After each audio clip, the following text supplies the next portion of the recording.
हमारे खुदावंद यीशु की अंजील मुक़द्दस मत्ती के मुताबिक उसका 12वां बाब 46 से 50 आयत तक। जब यीशु उनसे बातें कर रहा था तो देखो उसकी माँ और भाई बाहर खड़े थे और उससे बात करना चाहते थे।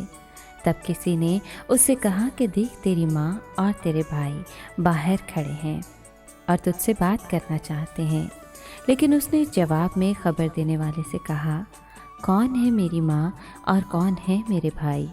और अपना हाथ अपने शागिर्दों की तरफ बढ़ा कर कहा कि देखो मेरी माँ और मेरे भाई, क्योंकि जो कोई मेरे बाप की जो आसमान पर है मर्जी पर चलता है, मेरा भाई और बहन और माँ वही है। पाक कलाम के पढ़े और सुने जाने पर खुदावंद की बरकत हो, खुदा का शुक्र हो।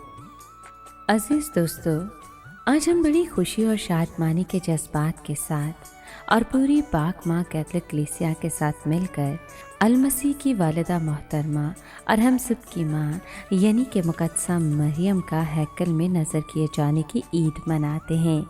मुक़द्दसा मरियम के वालिदैन मुक़द्दस योयाकीम और मुक़द्दसा हन्ना बहुत ही दुआगो और नेक इंसान थे और खुदा से बेपनाह मोहब्बत करते थे। वो खुदा के बहुत ही वफ़ादार थे और खुदा के साथ इसी वफ़ादारी और मोहब्बत में मदगम होकर वो अपनी प्यारी बेटी मरियम को बड़ी हलीमी और फ़रोतनी के साथ शरीयत पर अमल करते हुए हैकल में नज़र करते हैं।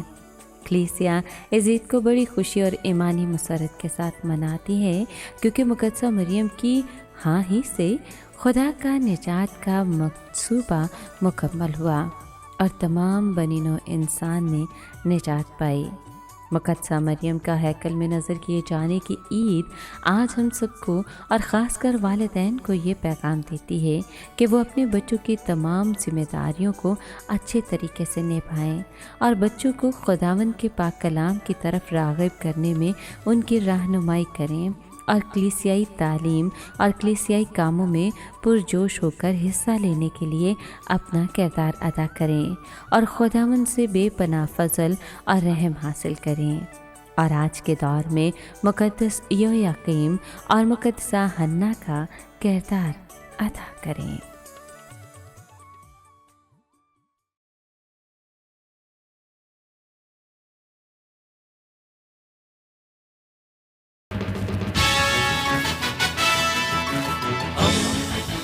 दोस्ती का पैगंबर, रेडियो वेरितास एशिया।